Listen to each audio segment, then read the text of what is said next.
নামে ডেকে বলবো তোমাকে, মন্দ করেছে আমাকে ওই দুটি চোখে।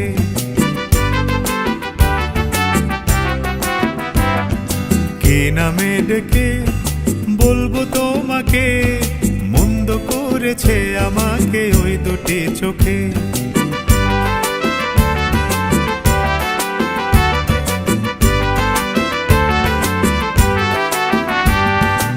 আমি যে মাতাল হাওয়ারি মতো হয়ে যেতে যেতে পায়ে পায়ে গেছি জড়িয়ে। আমি যে মাতাল হাওয়ারি মতো হয়ে যেতে যেতে পায়ে পায়ে গেছি জড়িয়ে। কি করি ভেবে যে মরি, বলবে কি লোকে, মন্দ করেছে আমাকে ওই দুটি চোখে। কি নামে ডেকে